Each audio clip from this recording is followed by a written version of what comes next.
Rahim. Professor Dr. Mukhtar-Rahman, Chairman Higher Education Commission, Pakistan. Our honorable and worthy guest from USA, Professor Dr. Umar Farooq Abd-Allah, an eminent scholar, Islamic scholar, and he is today is the keynote speaker in the event. Professor Dr. Ziaul Qayyum, the Vice Chancellor, Allama Iqbal Open University.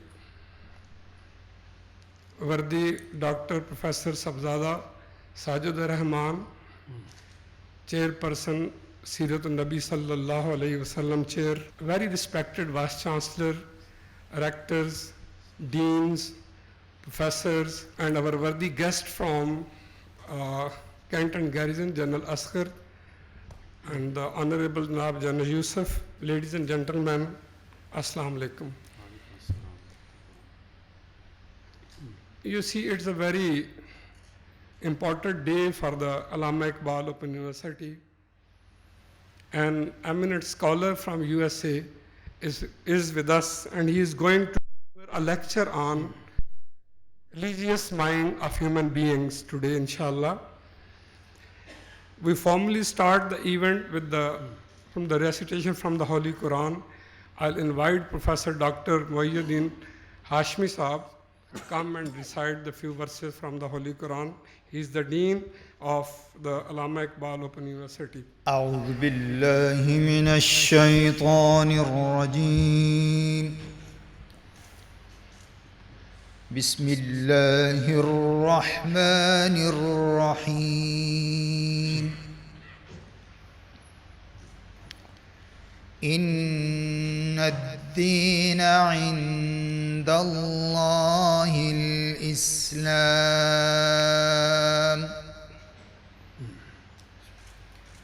وما اختلف الذين أوتوا الكتاب إلا من بعد ما جاءهم العلم بغيا بينهم ومن يكفر بآيات الله فإن الله سريع الحساب فإن حاجوك فقل أسلمت وجهي لله ومن اتبعني وقل للذين أوتوا الكتاب والأميين أأسلمتم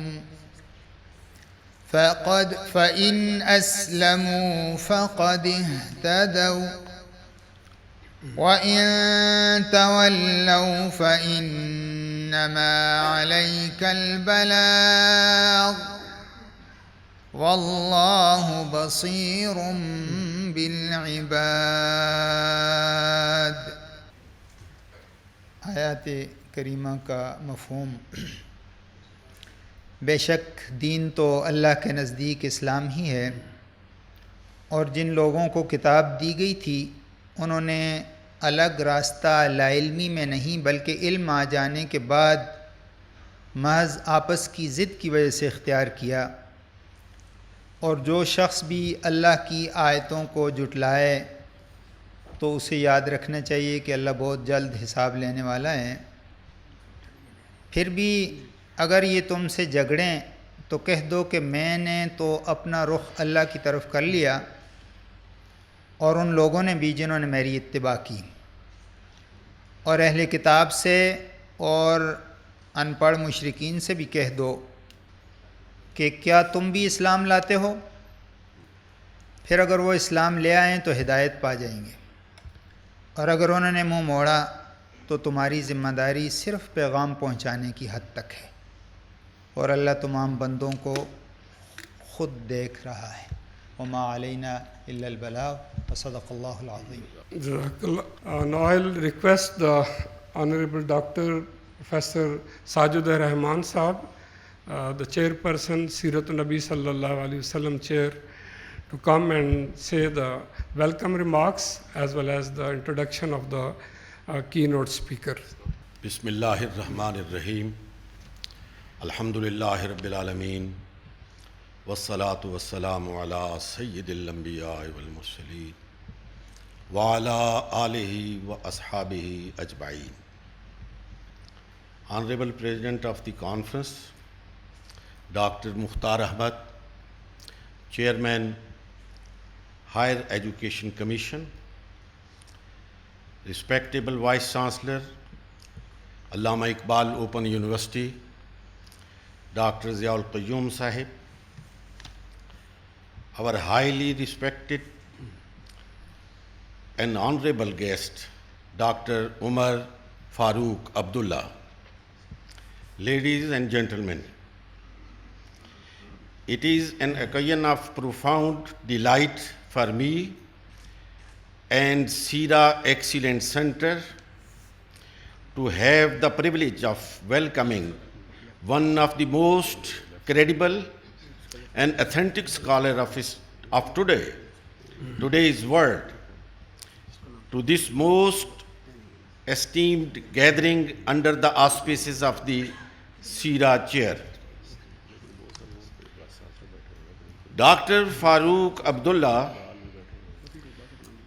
by virtue of his thought and effort, has become a beloved figure among Muslim intellectuals and those who are interested in Islamic thought. Dr. Sahib is employing his endeavor to bring to light the true spirit of Sufism and is enlightening thousands of hearts and minds with the virtue of Zikrullah. Ladies and gentlemen, it is an honor for me that as the chairman of Seerat-Un-Excellence Center, I have the privilege of delivering the welcome speech in the reverence of such a personality who acquired knowledge from the renowned scholar of Pakistan, Mr. Dr. Fazlur-Rahman. Dr. Fazlur-Rahman was the Director General of Islamic Research Institute, Islamabad, where I also had the opportunity to serve for approximately 30 years.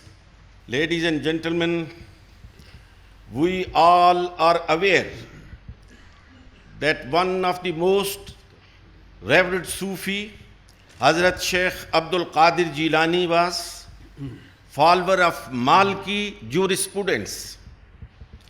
And in Pakistan, there is an overwhelming number of people who are associated with Qadri tradition. Besides the fact that majority of people in Pakistan follow Hanfi jurisprudence. Today, we are having the honor of welcoming a scholar and Sufi of our time who is follower of Maliki jurisprudence. Our respectable guest, who would be more familiar than you with the problems that the world of Islam and Muslims are facing today. Islamophobia has advanced extreme enmity against Islam. What are the real reasons and how to resolve those?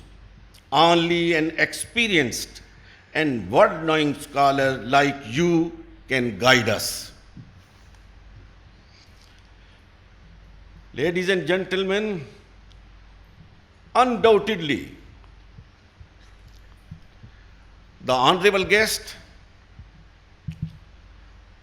not only a Sufi in theory, but Sufi in a practice.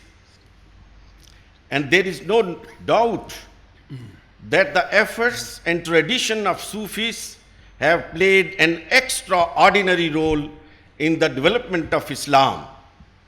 It is the Sufis who truly hold the honor of lighting the candle of Islam in this region of subcontinent.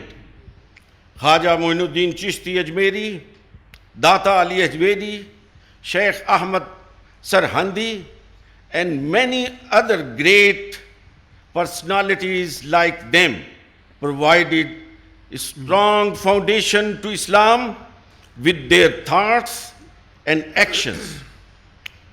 Professor Arnold has written in his book, Preaching of Islam, that even today, a tomb in Ajmer is ruling the whole of subcontinent.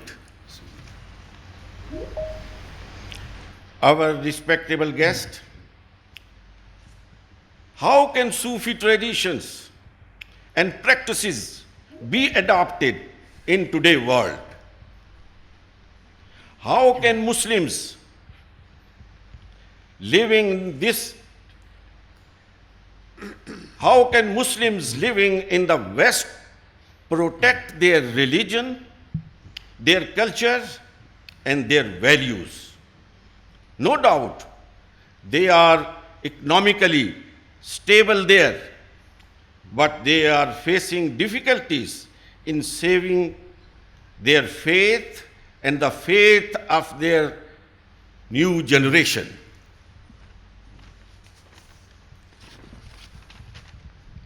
They are facing enormous problems in maintaining the standards of halal and haram. It is scholars like you, sir, who can lead the way in this regard. Ladies and gentlemen, once again, I am grateful to the honorable guest and the honorable guest who came with you for gracing the conference with your presence. May Allah be our protector and supporter.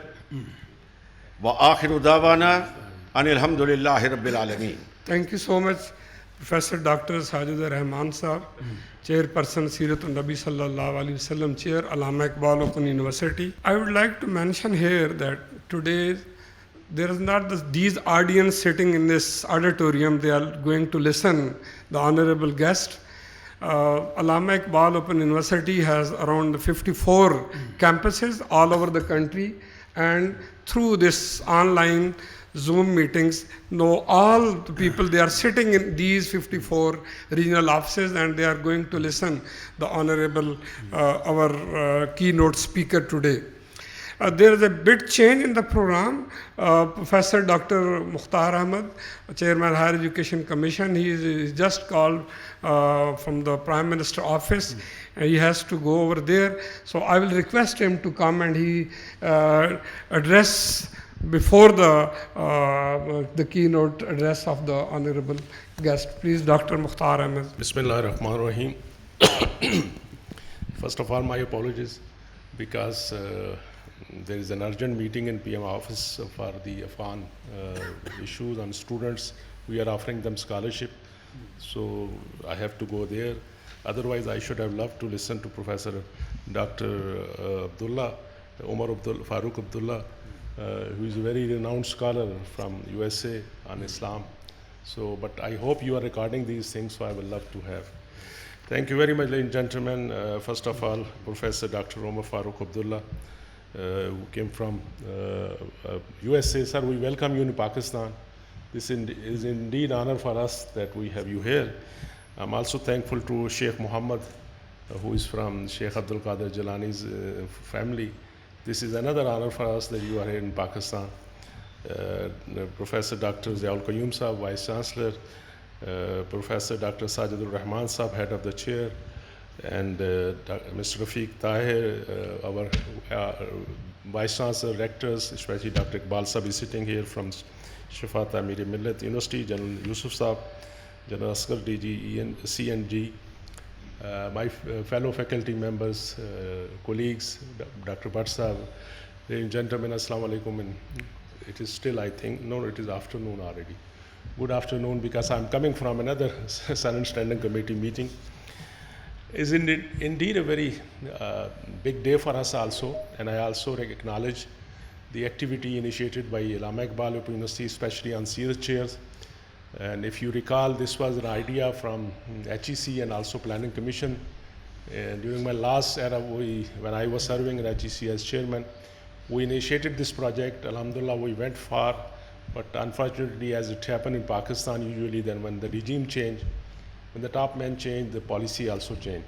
So I'm happy that at least Zia Sahab took this a good initiative, and he has launched this program from this platform, and mashallah, he has a good team now established, and I hope they will contribute for the Ummah and for the humanities in Pakistan also.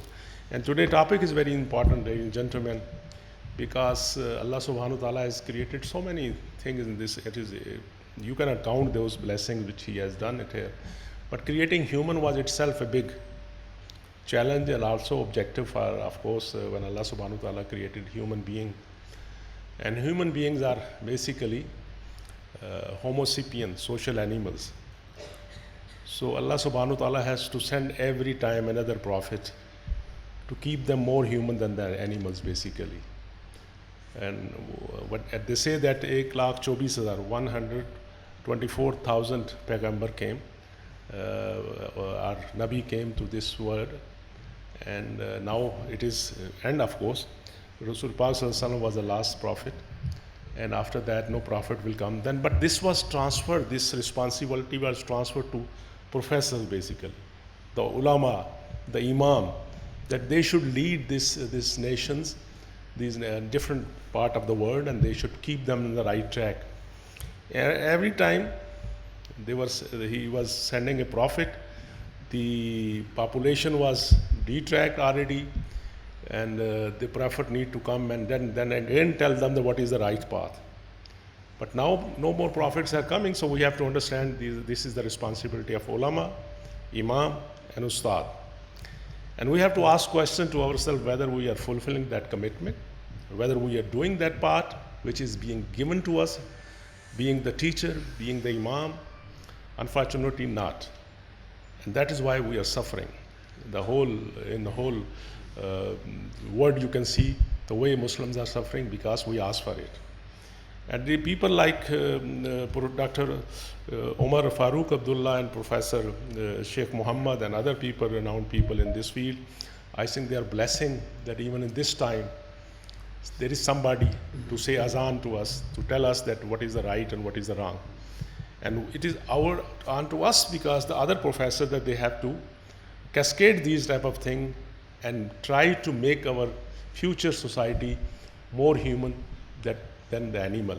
If we look around in our surrounding, especially the third world country like Pakistan, unfortunately, we can hardly find good people, good human being, I should say.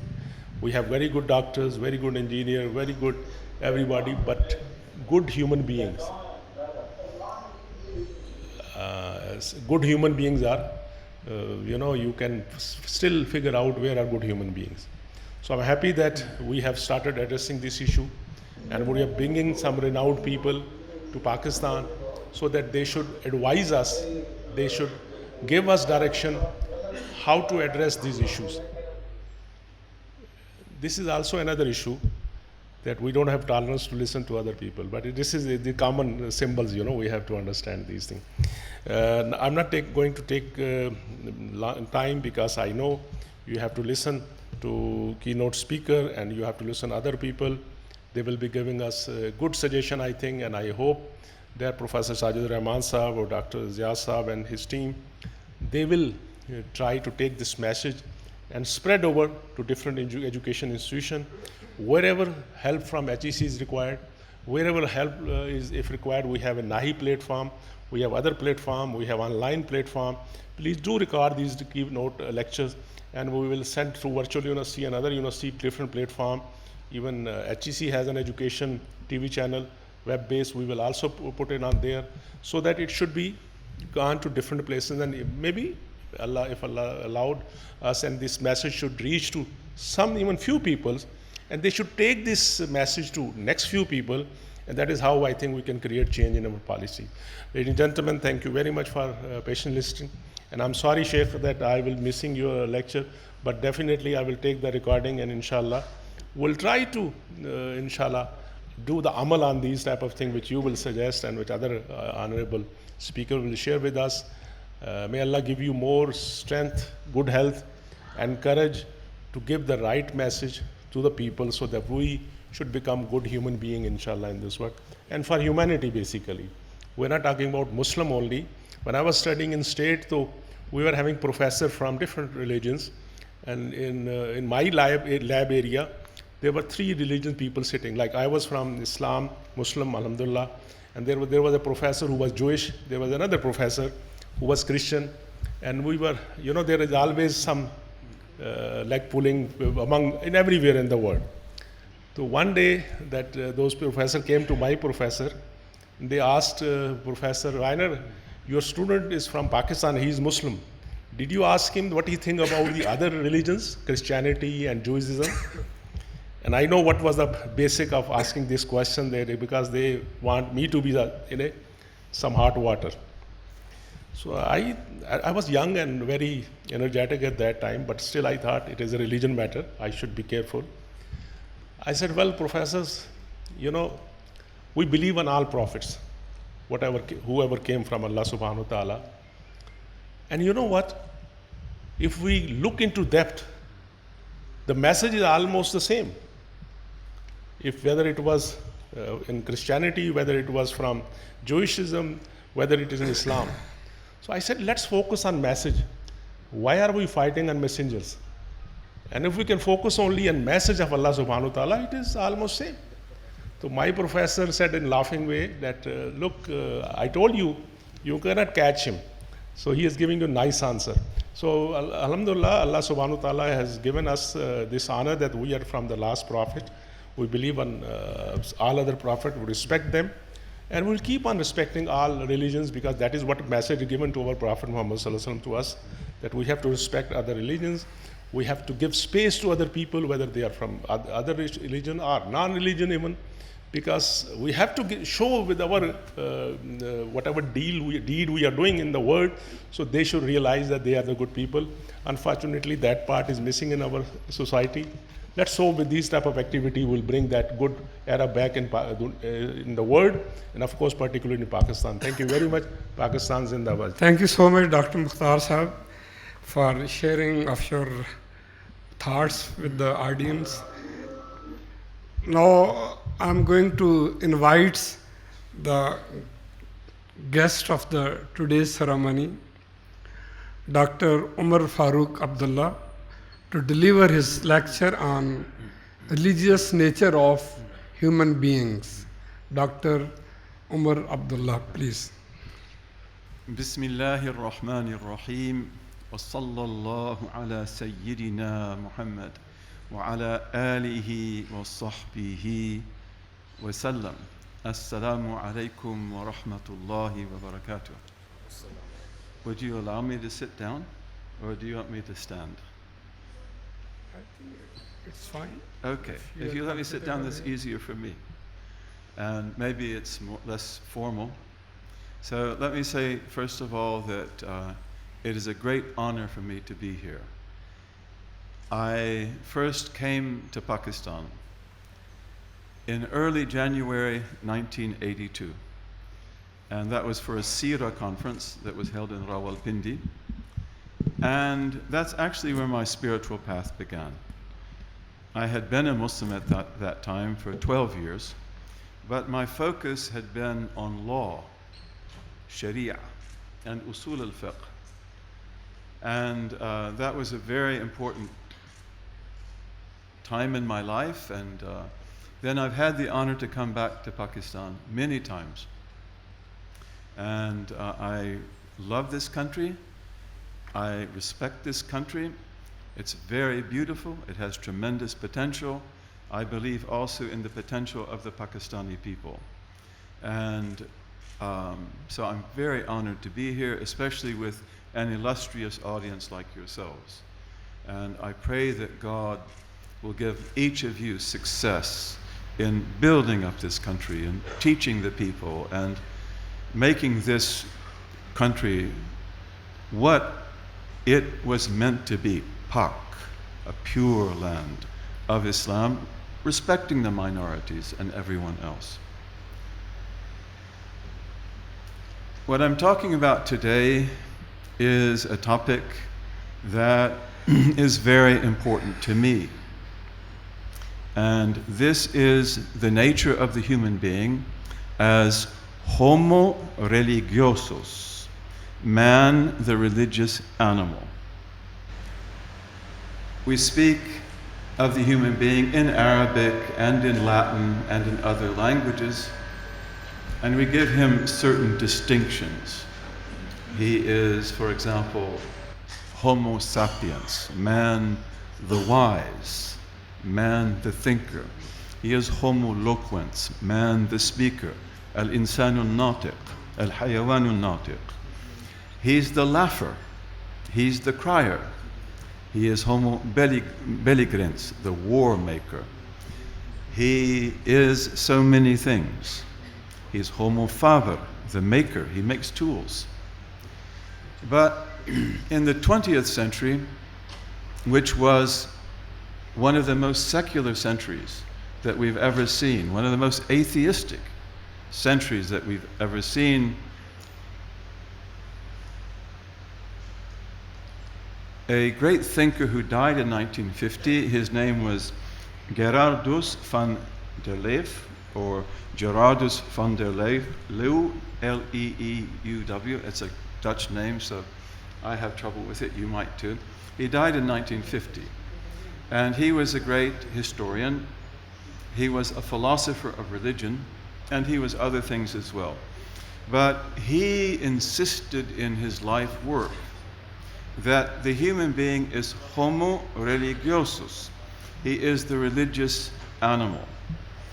And he meant by that that we never encounter the human being in history, in civilizations or in societies that are smaller and less developed, but that the human being is religious. And therefore, this is an innate faculty in the human being. And this is our disposition. The religions are many, and some of them are true, and many of them are false. Some of them are divine, and some of them are profane. Some of them are also secular alternatives to religion. So if we look at communism, for example, it became very clear to the communists after the Bolshevik Revolution that if they didn't give communism a religious flavor, it would not be able to survive. So therefore you have the cult of Lenin, the embalmment of Lenin. Joseph Stalin even goes further than that. For those of you who studied about that, you know the cult of Stalin, and Stalin was referred to as our father, Stalin. Meaning by that, our Father, like the Christians say, our Father who art in heaven. So he's taking over that from the Christian past. And Adolf Hitler, who's a fascist, as you all know, he studies very carefully Stalin. And he studies very carefully Mussolini, who's a fascist like him in Italy, as you know. And Hitler also understood that his fascism, which is essentially a secular ideology, would not be able to succeed if he didn't make it into a people's religion. And therefore, even the sign he will choose, the swastika, which you know from the Indian past, is an ancient symbol. It's an ancient Indian symbol in the Jain religion, in the Buddhist religion, in the Vedic religion, and also in the whole world. And it meant things that are good. It didn't mean anything bad. But Adolf Hitler takes that and turns it the other direction. And then it has an effect on the Christian mind, which is wedded to the cross, that is very, very difficult, I think, for a non-Christian to even understand. And he has the Palace of Lights, and he uses all sorts of symbolism and sentimentality.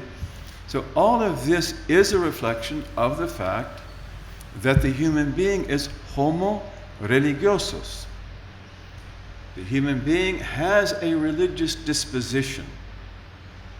And whether your religion is true or false, you've got to be able to tap into that nature. So,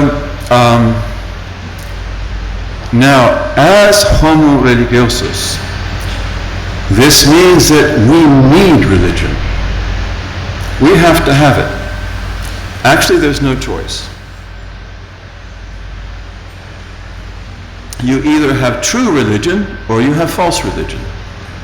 You will either have beneficial religion that opens up people's hearts and enlightens them and joins them together, or you will have malignant religion or something else. But you've got to be able to meet that need in human beings. And Arnold Toynbee, whom, as you know, is one of the greatest historians, I would say, of all time, certainly is one of the greatest historians of the modern age, the great British historian at Cambridge, Arnold Toynbee. But Arnold Toynbee takes the idea of homo religiosus very seriously. And if you look at his study of history, which is one of his greatest works, the way he understands the religious nature of human beings goes through the whole work from beginning to end. And he is actually the main influence on me and my understanding of this idea and its implications. Homo religiosus, man, the religious animal, has to have, seeks, let's put it that way, seeks a religion that will meet his needs and answer all of his questions. This is very, very important, that for a religion to succeed, it's got to meet the needs of the people, and it's got to answer all their questions.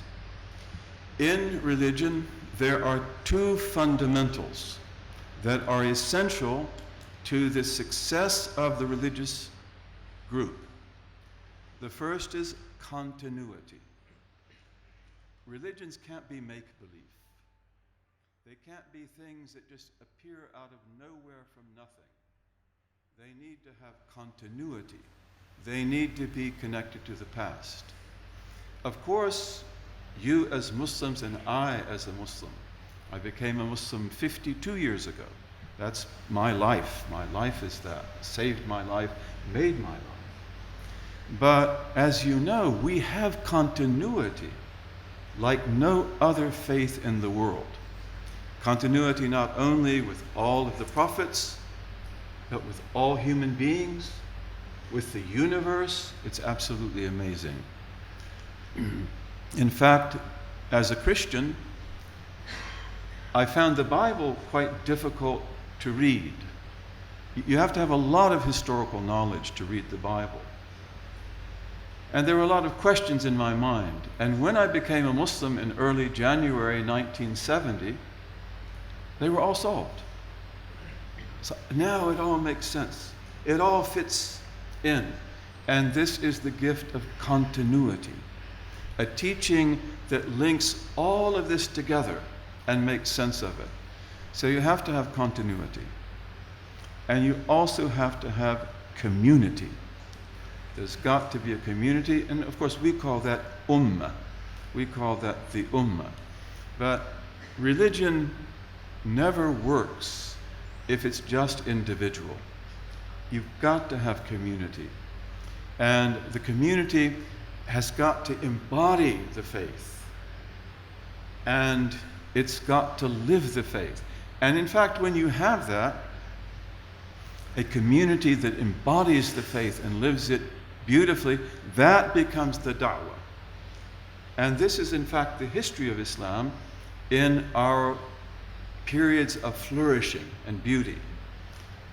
That the civilizations that we created, they were really beautiful, really attractive. If we don't know history, it may be difficult to believe that today.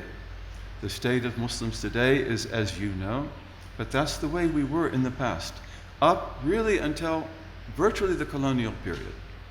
So you have to have community. But to have continuity and to have community, you've got to answer all the questions. So here, the ancient Greeks, and here we have Plato in particular, whom we in the Muslim tradition respected highly. We respected Aristotle and Plato, and we have an incredible intellectual tradition that uses all these thinkers. But they said, one tribe, one God. This was what the ancient Greeks believed, and this is what Plato would say. Meaning, wherever you find one tribe of people who are all related to each other, a kinship group, you will find one God only. And this is something which also in the 20th century, a great scholar, Wilhelm Schmidt, a German, he studied this. This is a whole life work. And he wrote a book in German called The Origin of the Idea of God. This is a brilliant work. Unfortunately, it is a work that is not easy in German. In fact, the Swiss and the Germans and the Austrians have had conferences in which they discuss, can we make this book a little bit easier to read? I did study this book myself. It's not easy, but I studied it. But Wilhelm Schmidt marshals, marshals evidence from all the so-called primitive peoples, which today we call micro-religions. These are peoples who are one tribe. They don't have political structure. They don't have government. They are one kinship group. These would be people like most of the Aborigines of Australia.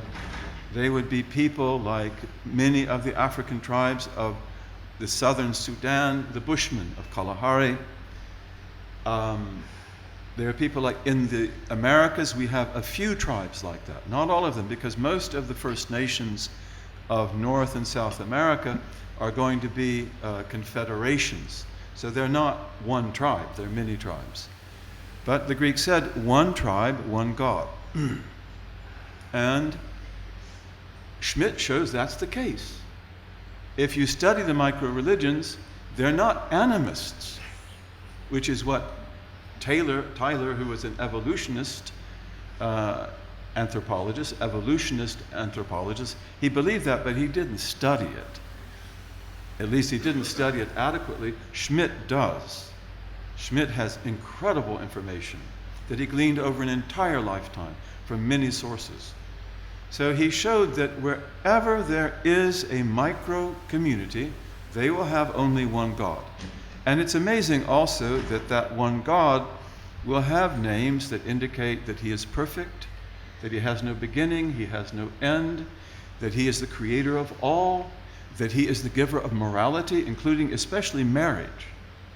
And also in micro-religions, you'll have things like heaven and hell. They don't all necessarily preserve that, but it's there.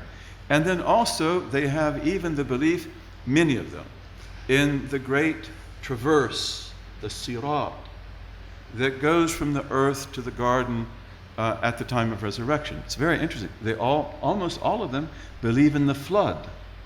It's very interesting. The flood is a universal belief. And when we look at ancient people, the question is who doesn't believe in it, not who does. So, one tribe, one God. What happens, though, when you don't have one tribe anymore? Let's say through expansion and conquest and submission and subjugation, different tribes are brought under one governance. Okay, that's when religion begins to change. And according to Schmidt and others, that's also when polytheism begins, especially polytheism in the sense of pantheons, like having Vishnu and Shiva and Brahma and so forth, or the Vedic gods that were before that, Indra and so forth. So usually what these gods are either human beings who have been made gods through what we call apotheosis, the turning of human beings into God. And the Quran talks about that. Or they may be independent gods who were creator gods who are now made part of a pantheon. So the Greeks would be an example of the former. And most of the Greek gods are just warriors, Greek warriors who've been deified. And then in Egypt, you have each of the nomes of Egypt. The great cities, they all had their own god.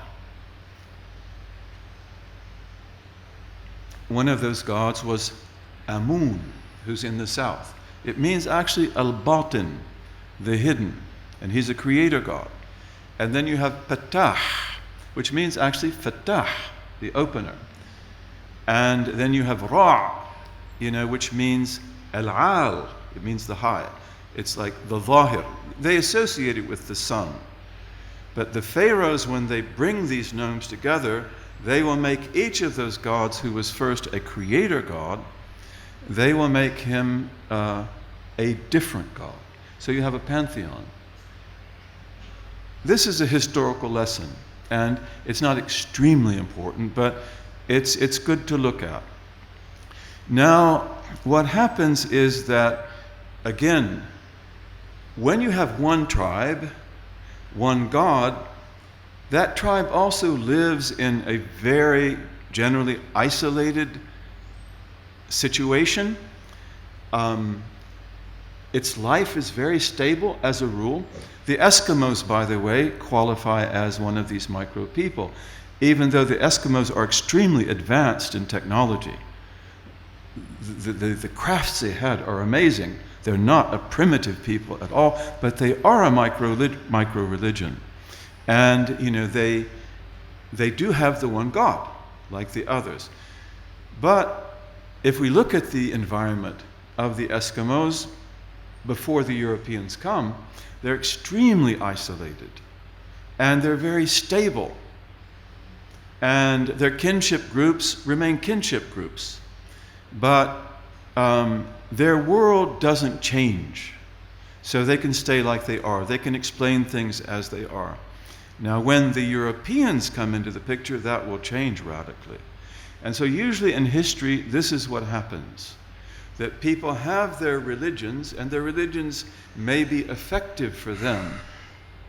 But as history changes and new ideas and new cultures are brought into view, the religion has to assimilate that. It has to explain it.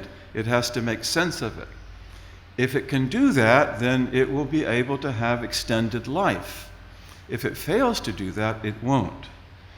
And so here in Pakistan, for example, you have this incredible museum in Peshawar, which I'm sure that all of you know about, which tells us about the history of Peshawar. And there, of course, you see about how Buddhism came here and other things. It's a brilliant museum. And I hope and pray that the government of Pakistan will continue to support it very generously. On a world scale, it's very important. But there, I've been there, and there you see how Buddhism, and this pertains also to Hinduism, or if you want to say Vedic religion, are fundamentally changed by the phenomenon of Alexander the Great. Alexander the Great, who is one of the great figures in history, will, as you know, conquer those lands, and he changes everything. He begins to talk about the unity of human beings. Even he tries to marry his Macedonian soldiers to Persian women, which the Greeks didn't like at all, but they do it because he's the commander. They will divorce them later. But he has new ideas. And again, he's a conqueror like nothing people remembered in the past. So he makes them think, and this affects Hinduism. This affects even the appearance, the development of the gods in Hinduism. It affects Buddhism, and you can see that there in Peshawar. And it affects the development of what we call Mahayanan Buddhism, especially the Mahayanan Buddhism that will be dominant in places like Skardu. We're just coming from Skardu. What a beautiful place, what a beautiful country you have. But then also this was the religion that was dominant in Afghanistan, and that particular type of Buddhism was the one that would spread into China. It's very different. But that's also because of Alexander the Great, because he made people rethink. He made people redo. And the Hindus and the Buddhists and others are very much affected by that. Now, if you cannot answer the questions that are raised by the new reality, then your religion will become a fossil and it will recede. And let's just look for a moment at the Roman Empire. And in a book I'm writing, I talk about this in some detail because it's very important to me. But when Jesus Christ was born, peace be upon him, Rome rules that world of the Mediterranean, doesn't it? And everything around it, up to Great Britain and down into the Sahara Desert. And the Romans have the Latin religion, which they believed in as Latin tribes. This is the belief in Jupiter and Juno and Minerva and Mars and so forth. That religion worked well for the Romans in the beginning. But by the time of the Roman Empire, no more. First of all, Hannibal had crossed the Alps, the great general, and he fought the Romans for how many years? I think 14 years, from about 218 BCE until about 204 BCE. And he destroyed the Romans. In the end, they will defeat him. But they sacrifice to their gods. They pray to their idols. They do all of it. It doesn't work. And so therefore, Roman religion begins to go into a great crisis after the time of Hannibal. It's like maybe this religion doesn't work anymore.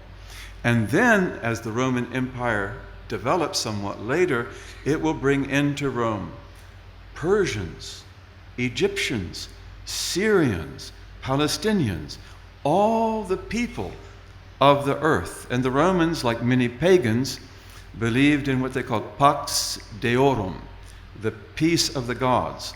Pagans are perennialists.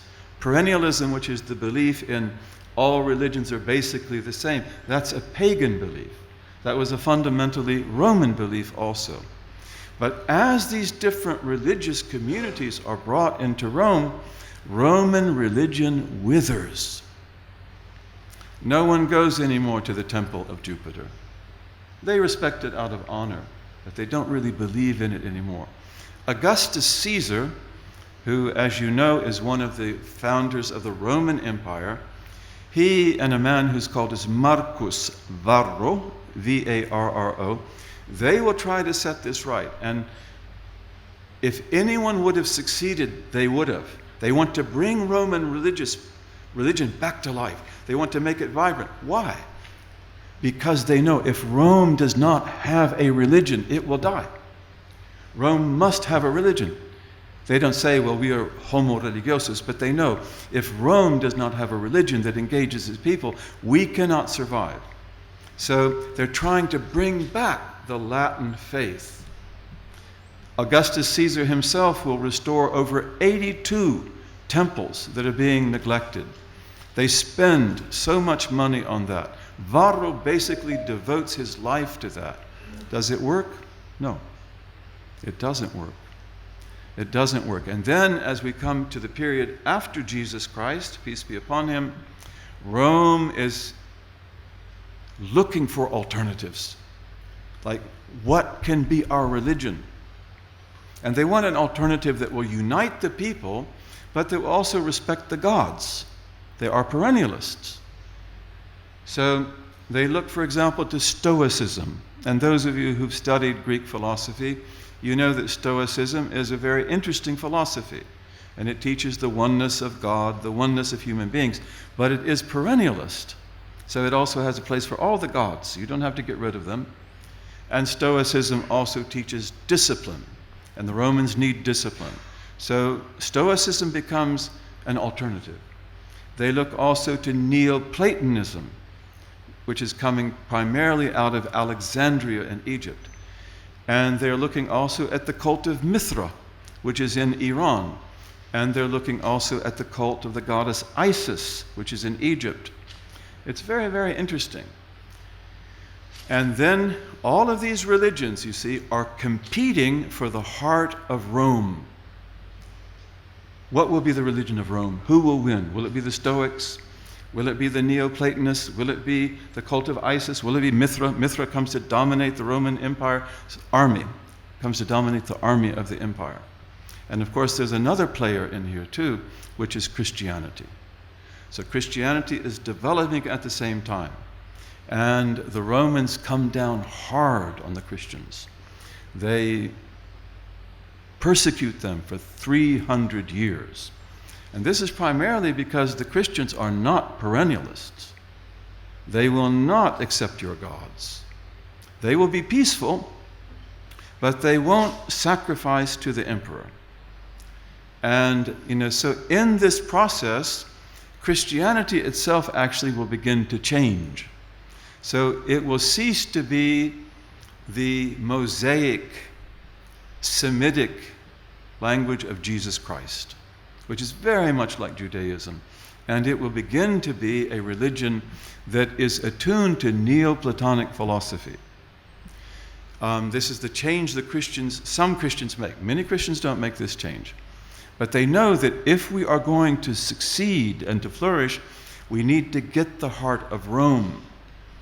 And at the same time, what does Rome do? In fact, Rome, around this same time, begins to advocate Summus Deus, the supreme God.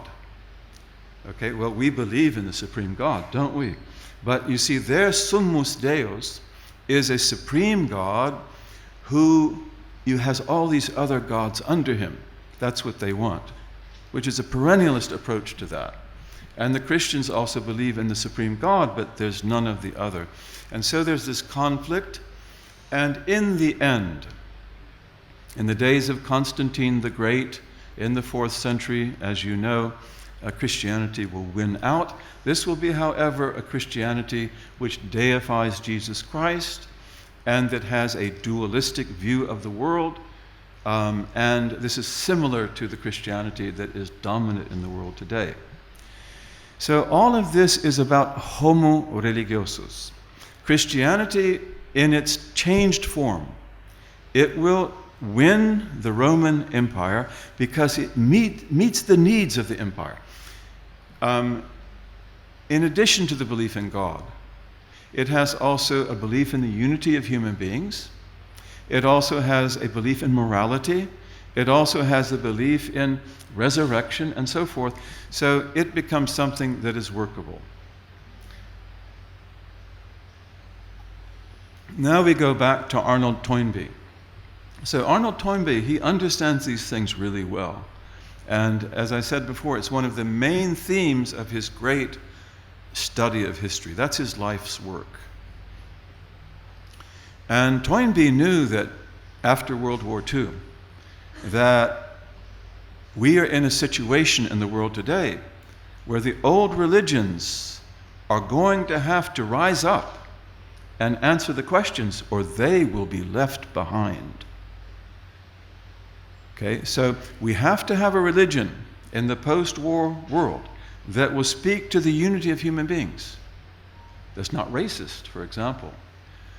We must have a religion that makes sense to everyone, that has continuity, that has community, and so forth.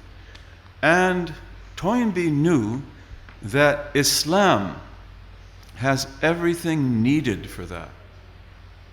I mean, we have Mecca, we have Medina, we have Jerusalem. We believe in the unity of the prophets. No religion has a history of bringing races together like ours. Alhamdulillah, I wasn't a racist. I'm thankful to God about that. I'm not, and I've never been.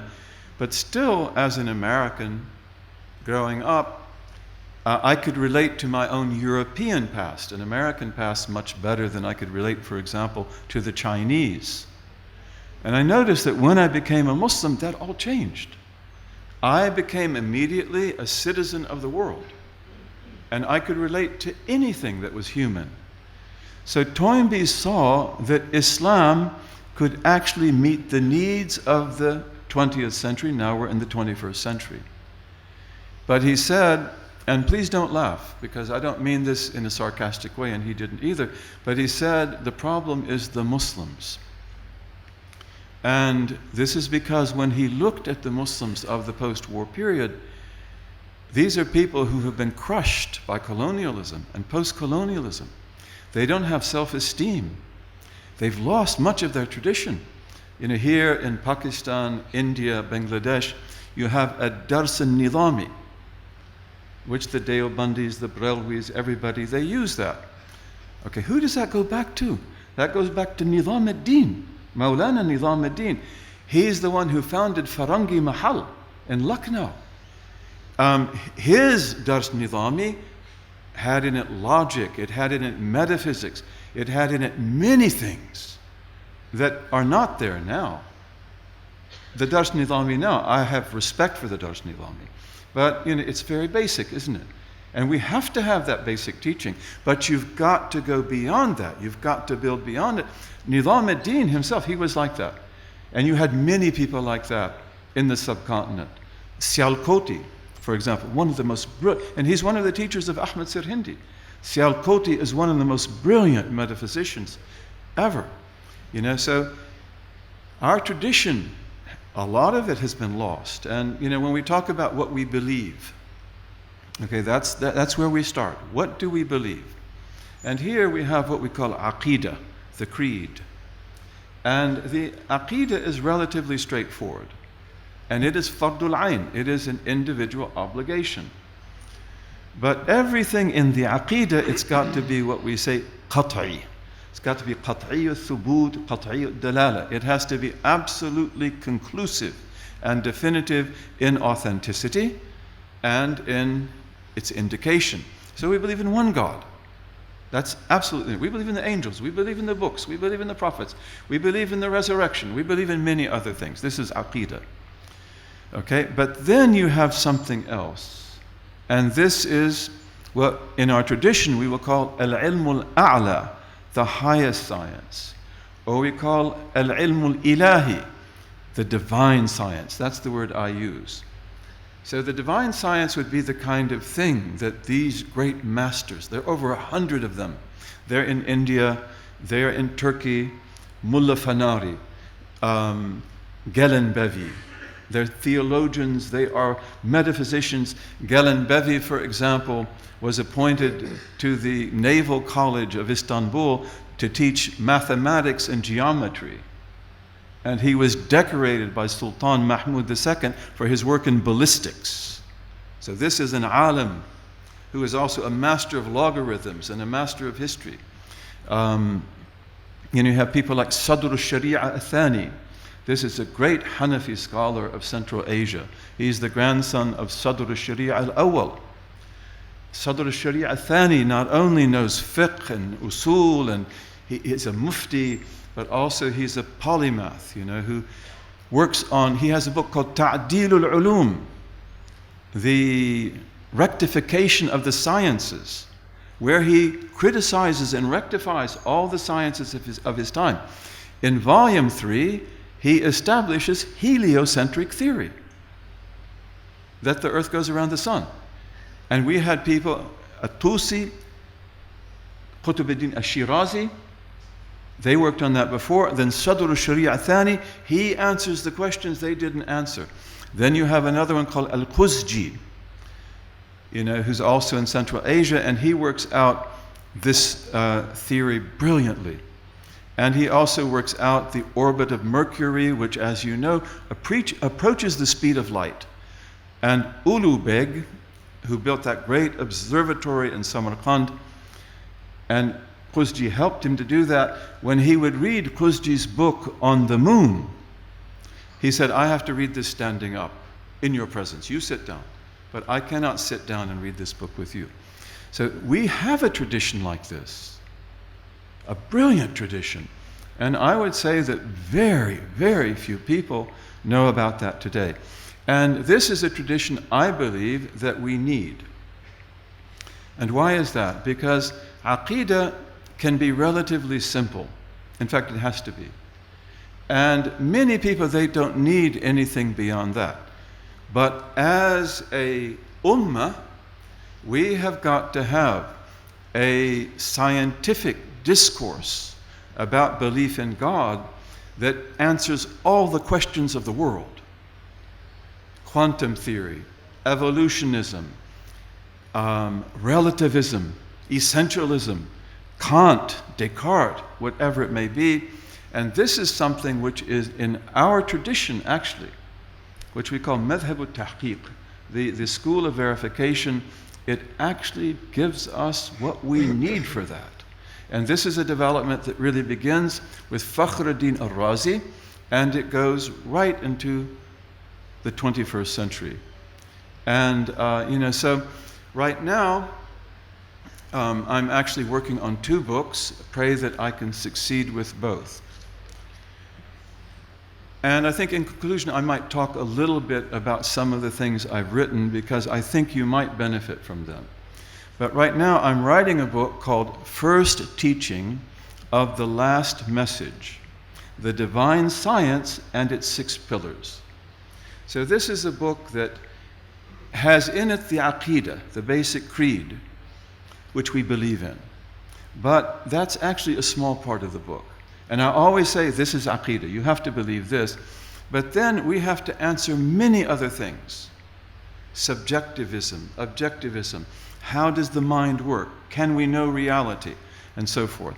And here I rely heavily, on my teachers, and I rely also on this great tradition that grows up after Fakhruddin al-Razi.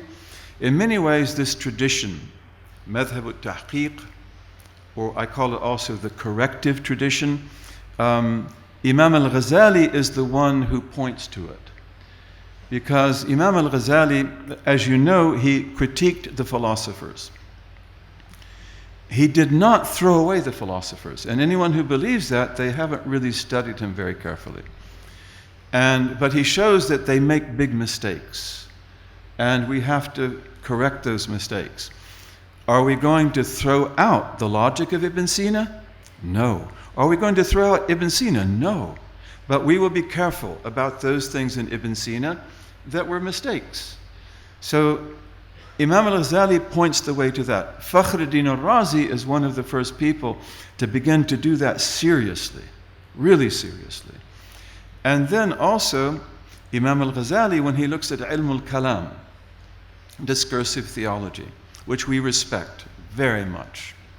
And of course, most of you are probably Maturidis. And I myself would incline to the Maturidis. I was schooled in the Ash'ari school, and I love it. And there's certain things about it which I regard to be indispensable. But when I was able to read Imam al-Maturidi, in many ways he won my heart, because the way he does things is just really brilliant. He's also one of the greatest Hanafi scholars that ever was. Those of you who've studied about him, you would know that. But looking at discursive theology, and in the case of Imam al-Ghazali, he's looking primarily at the Ash'ari school. He's not looking at the Maturidi school. But he said that هَذَا عِلْمٌ جَدَلِ. This is a dialectical knowledge. It's based on they said, we said, they said, we said. It's based on debate. And therefore, that's not bad. but that means it's not a universal science. And it should be a universal science. So Imam al-Ghazali, he says that this should be called al-ilmu bil-mawjudi ala ma huwa mawjud ala rukn al-Islam.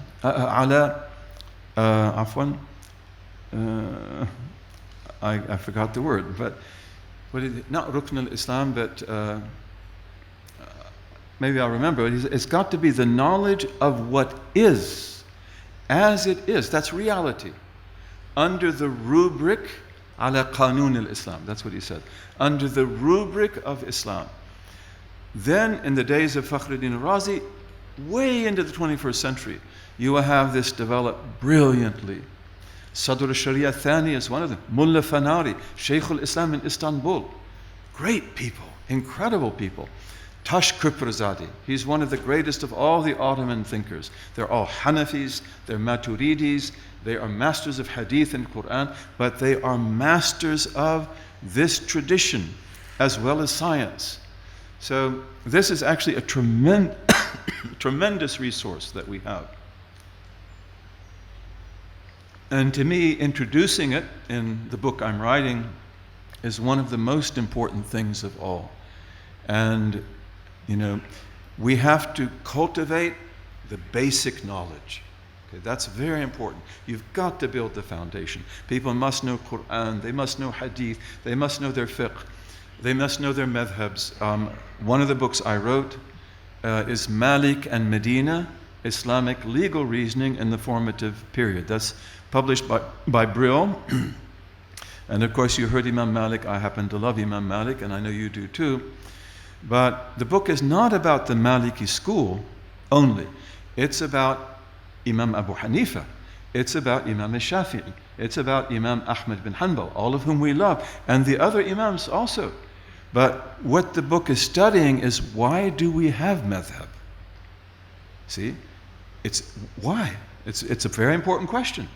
And it's a very important answer. So actually it will show you, how does the Maliki madhab work and why? And how does the Hanafi madhab work and why?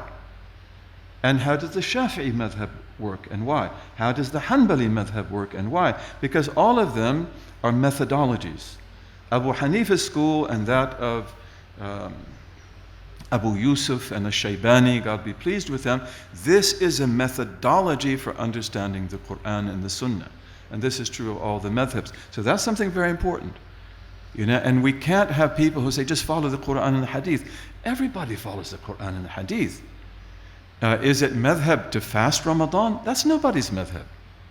It's madhab to know, for example, whether or not you have to sight the moon. It's madhab to know, do you pray Asr at this time or at an earlier time? Because those matters are called dhanni. They're conjectural. Therefore, you have to have a determination there that comes from madhab. So we have that. This is something very important for us to understand. I have another book called Al-Imanu Fitra.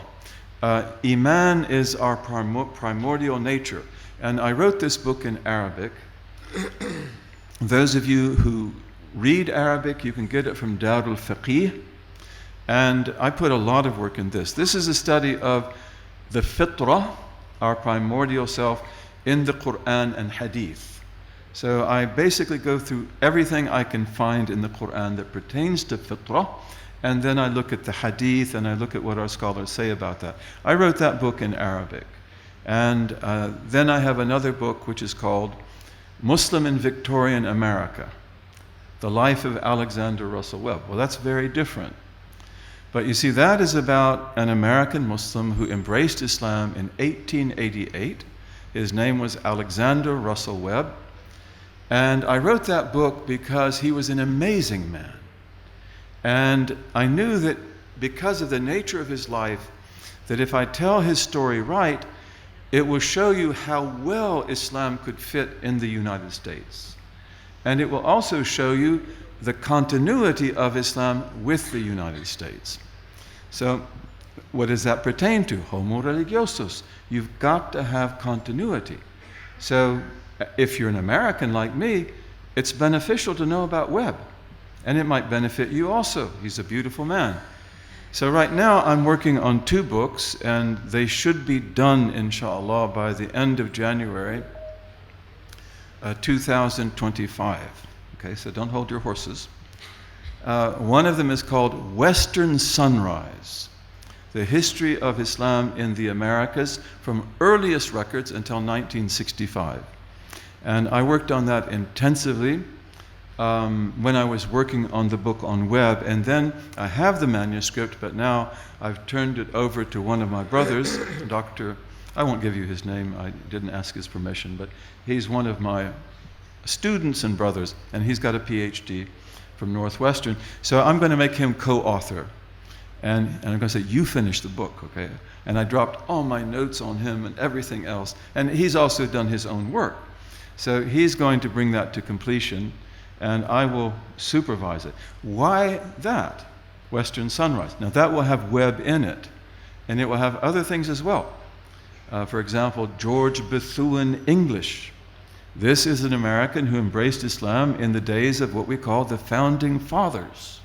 He knew John Adams. He knew the presidents of the United States. He learned Turkish and Arabic. He knew Islam actually much better than Webb himself. And we have other people. For example, there's a man called Anthony van Saleh, and he was half Dutch, half Moroccan. He was about 6'4", he was sort of dark. He was a corsair. His father was Murad Rais, who is the head of the Corsairs. And Anthony van Saleh comes to New York City in 1630. At that time, it's New Amsterdam, isn't it? It's Dutch. And he's the most wealthy man in New Amsterdam. The Christians didn't like him very much, but there's nothing they can do. He's too rich. And he owned everything outside of Wall Street. Wall Street was actually one of the walls of Manhattan. He founded Brooklyn, which was called Turk's Island. And he has descendants in the United States. Humphrey Bogart, Play It Again Sam, Jacqueline Kennedy, First Lady, the entire Vanderbilt family, the entire Whitney family. So Western Sunrise will tell about these things, about the Africans who came, about roots that were there before even the Europeans came. That's a certainty for me. And what's this about? Continuity. You see that even if there wasn't such a past in the United States, we would still call them to the truth. But the thing is that I know as an American that Islam has a continuity in my country that is amazing. So we have to show this to the people. And then when they become a Muslim, they don't feel like I've become a foreigner, I've become alien, but they feel that I'm actually part of a tradition. And then we have this other book that I've mentioned to you, which is also due on January the 31st, 2025. Pray that I can get it finished. But it is a book that is attempting to answer all the main questions that we have today and to give good, valid answers. And in that also especially to teach people how to think, how to know what is true and what is false. Again, in conclusion, I'm very honored to be here, and I believe in you, and I know your potential, and the great things you have done, and that you do. And really, we've got to keep lifting up these universities that you have, and make them bastions of knowledge, and make them minarets of light. And then also, of course, as you know, and I know that many of you work in this, developing the curricula of the elementary schools and the schools before college, and making those curricula really good. Teaching the students what they need to know so that they can be citizens in this world. Maulana Abul Hassan al-Nadawi, I actually met him. If you read his memoirs when he went to America, you'll see he talks about me because I met him in Chicago, and he put some hopes in me. I hope that he wasn't exaggerating too much, but he wrote a book which I'm sure you all know, What the World Lost by the Decadence of the Muslims. And again, we don't want to speak ill of our brothers and sisters. Most of them are not guilty of anything. They're sincere, beautiful people. But we have got to restore the greatness of our intellectual tradition, first of all. And we've got to be worthy of people like Mullah Fanari and Tashkir Pirzadeh and Sadr al-Sharia al-Thani and Nizam al-Din and Farangi Mahal. You know, when the English came to India, what did they say about Farangi Mahal?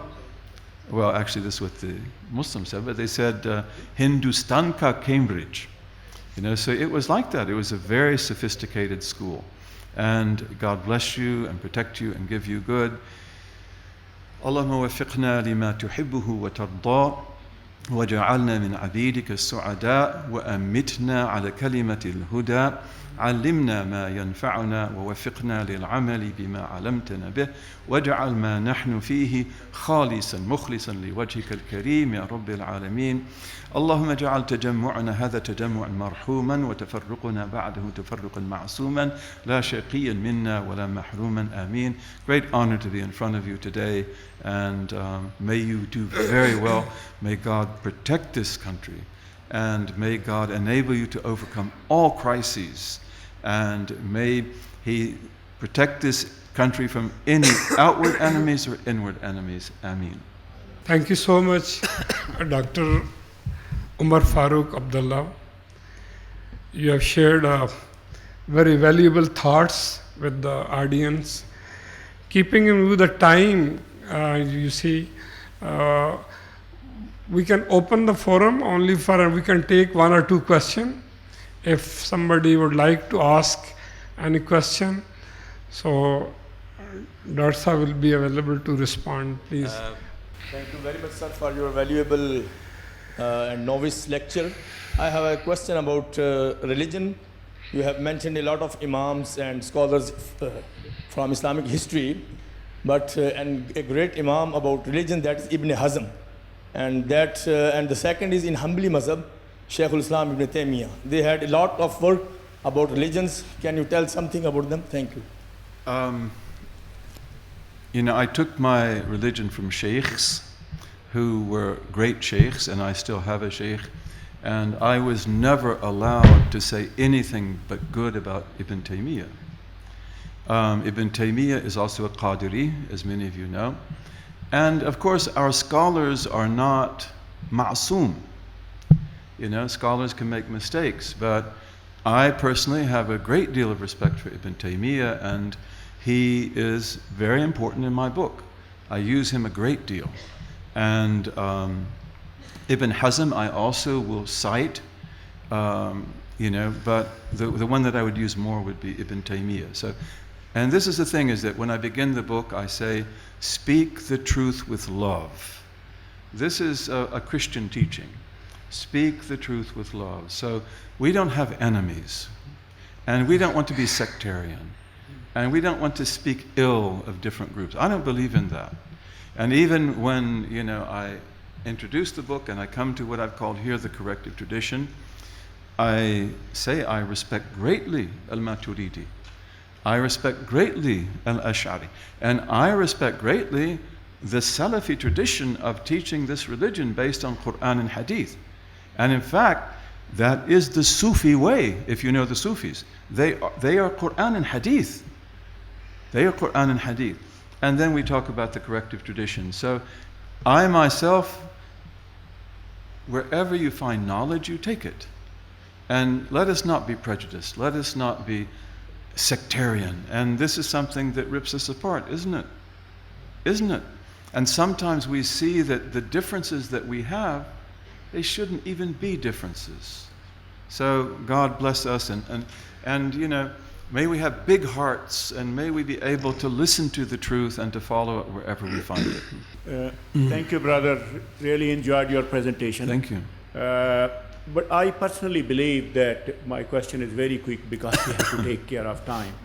That one comment that we Muslim scholars, we are never explicit about explaining the evolution. لَقَدْ خَلَقْنَا الْإِنسَانَ فِي أَحْسَنِ تَقْوِيمٍ. Yes. But everybody try to hide behind something. Yes. I mean, this is my comment. My question is, one piece of the puzzle is missing. That is the molecular science that is telling us that we all are sane. And instead of like going into homo religioso, I think we have to look into that science because that very explicitly tells Yes. that humans are sane and their behaviors are dependent on the society instead of going into this, like, I mean, the Yes, that's- evolutionary science and stuff Yes, like so- that. Thank you.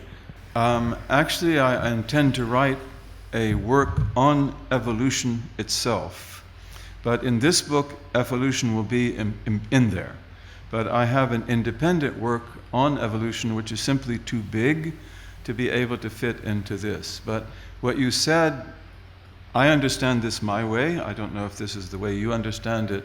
But, you know, we say as a first principle, the greater cannot come from the lesser. The greater cannot come from the lesser.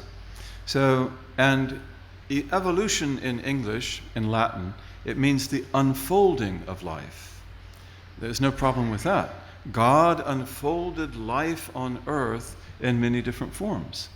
And we have to believe what we see in the fossil record. So if we look at the Precambrian seas, what was there? Well, you have cellular life. And this is perhaps what you're talking about. You have what are essentially plant cells, animals that are essentially plant cells and animal cells, and you have bacteria cells, and you have another type of cell which is like bacteria. All of these have DNA. And my father, may God have mercy upon him, he was a professor of veterinary medicine and organic chemistry, and he worked with DNA. And when DNA, the great molecule of DNA, was discovered, he came to me and he showed it to me in Scientific American. He said, "This is the greatest discovery of the 20th century." And he used to tell me that our computers, of course the computers he used in those days are not like the laptops you have today, but he said our computers are like children's toys compared to DNA. So this is an amazing computer that dictates life, and it's the same one that we have in the Precambrian seas that we have in all other living forms. And that is the greater cannot come from the lesser, and that's the greater that God created to put there. Then you have the end of that Precambrian period. You have the Cambrian period, and that begins with the Cambrian explosion. All of a sudden, all of the phyla that we know on Earth are there. There's no gradual development that we can ever find. And many of the phyla that were there have actually gone extinct. And then, of course, you have the emergence of the great amphibians, and they die off. And then you have the emergence of what are called the therapsids and the synapsids. These are amazing animals. If you don't think these are signs of God, well, I guess you don't have to, but I do. And these are amazing. They look like reptiles, they look like mammals. And then, of course, you have the dinosaurs. And then you have also the mammals. So I talk about these things, and I use them. But the thing is that this cannot be by chance. And this is one of the things I learned from my father also. My father used to say, I cannot look into the electron microscope and not believe in God. And my father even taught me why it can't be by chance. And he showed me that if you take 10 marbles that are all the same, and you number them 1 to 10, put them in your pocket, stir them up. Now pull out number 1 first, without looking. Okay, 1 to 10. You got it. Okay, put it back. Mix them up. Now pull out number 2 second, 1 to 100. That's not so easy. Now put it back, mix it up. Pull out number 3 third, 1 to 1,000. And to pull out number 10 tenth with no mistake, doing it that way, that's 1 to what? 10 billion? Meaning that it would take me the whole time of the Ashabul Kahf, 300 and some years in the cave, drawing out the marbles every, 1 second to get that one time. So my father says, don't believe in chance. Don't believe in random. It's design. It's got to be design. And if you look at the evolutionists, first of all, they have lots of contradictions. Like, some of them say that design, forgive me, is like a mistress. Forgive me for saying that. They say the scientist cannot do without her, but he can't dare be seen with her in public. So they do believe in design. They've got to, but they will reject it outwardly. And Darwin, I have nothing bad to say about Darwin. Darwin is a competent scientist.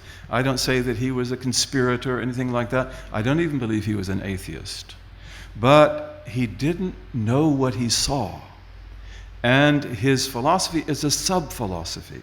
There's no metaphysics. It doesn't really explain anything. So we have to do this very carefully, as you probably know better than I do. Darwinism is the big golden calf.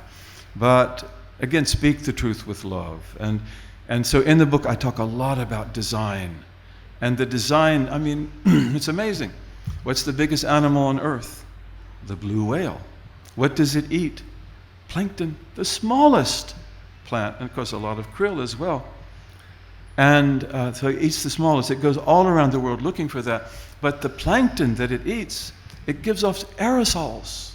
And the aerosols help the rain clouds to form, brings the rain to earth. It's like there's design in everything. And so in the book, I talk about proofs of God's self-necessity. And I have 10 major ones, but one of them is teleology, the study of purpose and creation and design. So I don't know if we agree completely, but what you said appeals to me a great deal. Thank you so much, Dr. Abdullah, for enlightening us on Homo religioso. My question is, as you refer to Arnold Toynbee's statement that the issue is with Muslims, not with Islam, since Islam caters for everyone.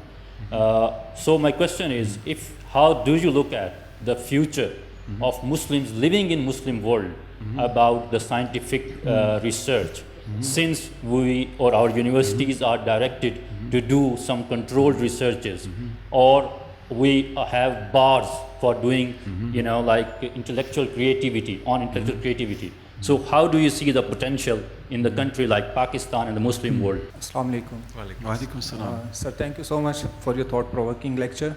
My name is also Farooq Abdullah. So, my question is, sir, as you mentioned that religion will work only in the community. As we know that source of Western civilization is the Greek civilization and culture. So after the Enlightenment moderation movement in the West, you will find the religion is the individual matter or community matter, but they are not going to accept it at state level. So how we can tackle the existing secularism and atheism? Yes. Well, let me see if I can answer both questions. They're both very good questions. And first of all, in my book, First Teaching of the Last Message, I begin with a chapter on toleration. And in that, I show why Muslims are tolerant and why that's so important. And then I have another chapter that's after that, which is about why the West has such a problem with Islam. And of course, this is something I know personally because I'm one of those Westerners. I know what they think. I know what I was taught in Sunday school when I was a Christian. So in that, I want to talk about these kind of things. First of all, as regards toleration, the rise, and I will discuss the rise of secularism in the West. But the fact is that the West and Jews and Christians, with all due respect, they have never been able to be tolerant, not of each other and not of others in their own community. So our history in the West as Christians is one of religious wars. The 100 Years' War, the 30 Years' War. The 30 Years' War in Germany, Germany was the battleground between Catholic and Protestant. It was really the First World War. And that's why when the United States was established, the founding fathers who wrote the Constitution, they insisted that religion will not have anything to do with this state. And that's because they knew that they're not tolerant. they will eradicate the other group. So this is very much a Western problem. And then I want to talk about how much did you get from the brilliant Islamic civilization that was on your borders? And again, I'm not apologetic, but we just had COVID and we had quarantine. Where did you get quarantine? Ibn Sina, right? The 40 days. And that's where we get the word quarantine, which means 40. And then even the Enlightenment itself. Okay, there are studies like George Maqdisi, The Rise of Colleges. This is an academic study of the highest quality. And I wish you would be teaching this. You should have it in your library. The Rise of Colleges. He proves that the PhD degree, the Western college, academic freedom in research, the thesis that is reviewed, this is coming to the West from our legal colleges in the Muslim world, as well as the libraries and things like that. So, and then you have another book called The Rise of Humanism. This is also by Maqdisi, very academic. And he shows that Western humanism grows up in the shadow of Islamic humanism. Maybe that's hard for many people to believe, but read his book. And we were humanists. And now there's a book by a man called Bayt al-Aqwa. I know that's hard to say and hard to spell. Bayt al-Aqwa. And this is from, I believe, Harvard. These are big academic works, by the way. But his is called The Arabic Republic of Letters. And he is showing by careful study that the Enlightenment itself in Europe grows out of the contact between priests and clergymen in the West, in Europe, in the 18th century, who are going primarily to Istanbul, the Ottoman Empire. They're learning Arabic and Persian, and they're studying manuscripts with scholars.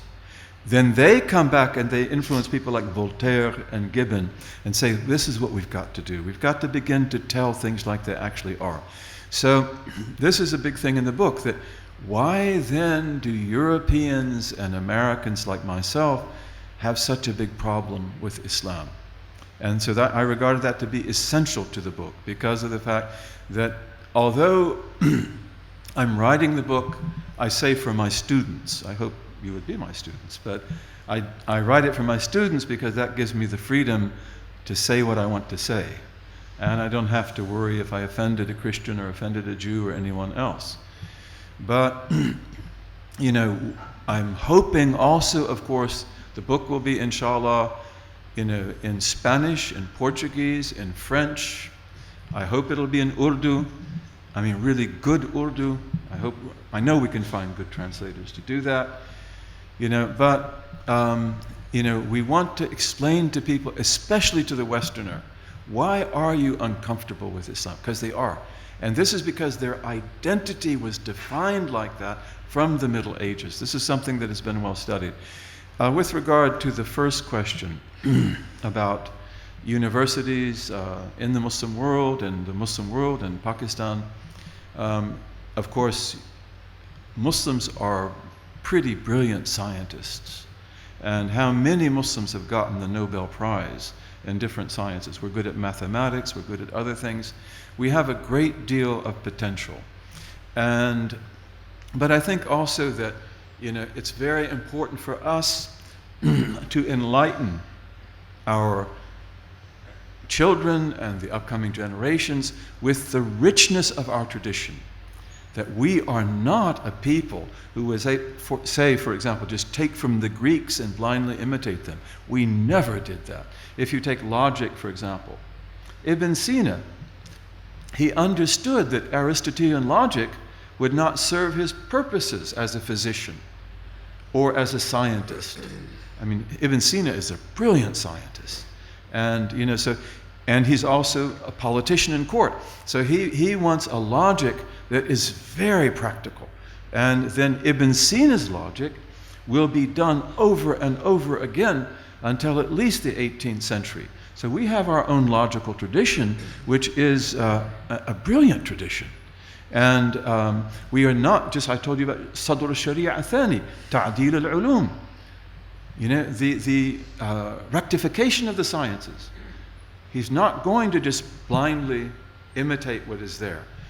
And he works out heliocentric theory. And this is hundreds of years before Copernicus. And Copernicus is actually word for word following these masters. So, Islam is a missionary religion. It's a religion of da'wah. And the da'wah is for the Muslims.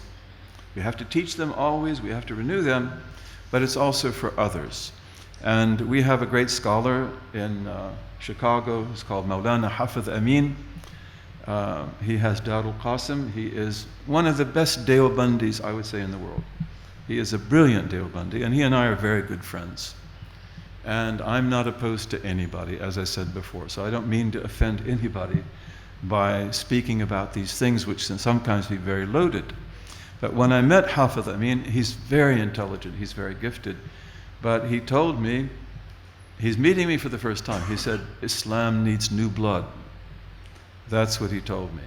And I'm not saying anything special about Westerners or anybody else, but you see, the secret of Islam is when you have Muslims like yourself who have old established traditions, taking the hands and locking hands with people who are converting to the faith of different backgrounds.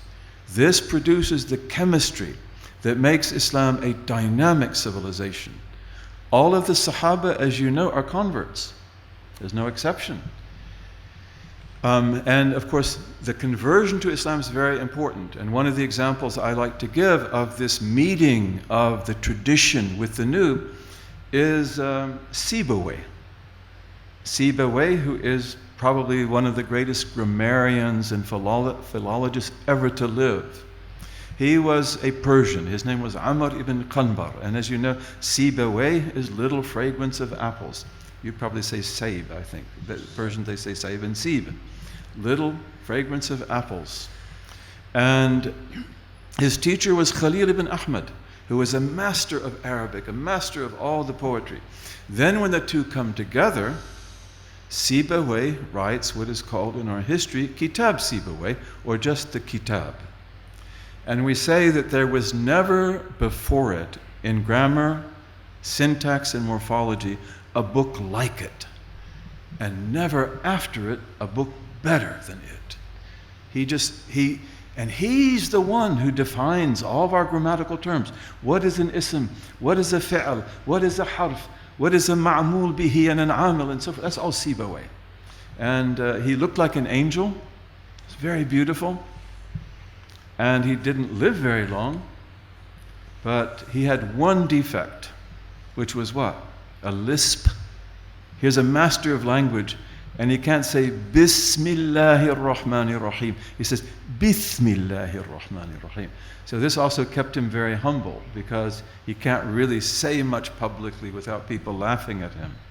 But you see, it's bringing these things together. And one of the big questions about Islamic civilization is how these beautiful Arabs who embrace Islam in the Arabian Peninsula under the Blessed Prophet ﷺ, who never had a government, never had a civilization, never had an administration. They're almost like micro-societies, although they're not. They never had a standing army, and then they conquer the greatest part of the Roman Empire and the Persian Empire entirely, and then within 100 years, they begin to produce a brilliant civilization that has no precedent and no parallel. And again, my teacher, Fazl Rahman, he used to talk about that. God have mercy upon him. And he used to say, it's because they knew their religion, they were absolutely confident in it, but also they had self-esteem. And that's what he felt is the big problem today with Muslims, is that they don't have self-esteem. They've got to have self-esteem. So my hope, I love to work in this country. We love this country. Sincerely, we do. And I want you to get better and better and better. most of my work would probably be in the non-Muslim world, in my own country and in the Latin American world and elsewhere. And we have to do all of this. But one of the great Sufi sheikhs, he said that when the fragrance of dhikr comes from the west and is caught or smelled in the east, the sick man of the east will get well. That's what he said. And I hope that that will be the case, and I hope and pray that we can see that phenomenon begin to happen. And Islam is a beautiful religion. It is the best religion, and we have to be worthy of it, bi-idhnillahi ta'ala. And I think that if we can create this da'wah, again, you have to have the basics have got to be there. You've got to be teaching Arabic, you've got to be teaching Quran, you've got to teach hadith, you've got to teach fiqh, and so forth. But then also, especially in certain cases, you've got to go above that to talk about all the issues that pertain to molecular biology, that pertain to quantum theory, that pertain to other matters. And this is fard kifaya. This is a societal obligation. And I am hoping and praying that this book, with your prayers, will be an attempt to meet the fard kifaya in this time. Ameen. Thank you so much. Without any delay, I request the Honorable Vice Chancellor for the vote of thanks and concluding remarks, please. Bismillahir-Rahmanir-Rahim. Very honorable, respected Professor Umar Abdullah, I hope I'm pronouncing it right. Sabzada Qibla Sajidur-Rahman Sahab, Sheikh Muhammad, General Yusuf Sahab, General Asghar Sahab, my colleagues from other sister institutions, the vice chancellors, the rectors, professors, and my fellow colleagues from Allama Iqbal Open University. Assalamu alaikum wa rahmatullah.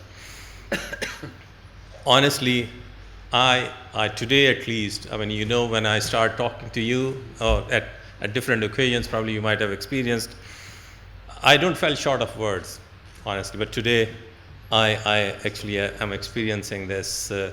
I'm feeling that I should have known better than whatever I could know so far until this moment of time, really to speak at such an event and occasion where Professor Abdullah spoke about religion and the need of religion for mankind, for the humans actually. It was altogether a new journey. I would be starting, inshallah. I'll try to read about it as well. And I think, I was listening to you. I'm a technologist by profession, Professor Abdullah, and I read philosophy with different contexts and backgrounds when it comes to computing and other related areas. But the way you have related this to the concept of having a religion, one tribe, one God, and then relating it with this notion of ummah. This is human instinct. It means, and that exists throughout the history, from the Greeks' history till this moment of time, that people actually, whatever identity you give to, group of people, they create their own gods, and relating it now with this concept of ummah and having one God, and a wonderful sentence you just said, and I'm trying to only give the whatever I could really mean when I listened to that statement, saying that religion is something which has a continuity, and if you do not have that continuity, the religion dies off. And look at the beauty of this deen. We are believers of, which has this basic philosophy that this religion is still it's for the time to come anyway, and it's to exist because it has actually the direction to be provided and that dynamism in it, that it can cater to the needs of any human or any kind of problems. You can find solutions in it till the Qiyamah actually it actually happens. And just wonderful. can't really say much about it, but I'm really speechless and hypnotized, mesmerized when you were really talking about this whole science of having religion and religion of mankind rather. So it's basically the basic need of a human being really to have a religion and have belief in God. And philosophically and through historic perspectives, you have explained this concept and phenomena in an elegant fashion. Asking us to really scratch our heads and try to read more so that we could understand it even better. And Excellency, you would be pleased to know, this was something when I started talking to my elders, like Professor Sajidur-Rehman Saab, and few other colleagues, that let's actually establish a chair of Seerah Studies at Allama Iqbal Open University, although we have a very dynamically trained, dynamic professionals rather, I should say, in Faculty of Arabic and Islamic Studies. They are already doing very good work, but since it is more academic and activity, so we thought of really establishing a center of excellence in Seerah Studies where we can do research on these evolving concepts and the challenges we faced in today's world. And Professor Saab, honestly, we had been talking about writing something or creating literature for the community which has all intellectual vigor and rigor so that we can really then present it to the audience around the world. And whatever we do is like a global citizen and a researcher who is to really talk to the global community of researchers, so that content and substance has to carry that weight and has to have that vigor, academic vigor, which could appeal to the community at large around the world. And I'm looking forward to your kind support, Professor Abdullah, to further align our activities of Center of Excellence in Seerah Studies based on your experience and the understanding of the Western communities and Western world especially, so that we can actually join hands with your activities as well, whatever good you are doing already. If my Center of Excellence could really contribute in any humble capacity in carrying out those activities which your good self and your students and other colleagues are doing, we'll be really happy to share those facilities at Allama Iqbal Open University. And secondly, we recently had established Center for Translation Studies at Allama Iqbal Open University. And if Professor Ghulam Ali is around, I'll request him that we'll try to translate your books into the regional languages and especially in Urdu as well.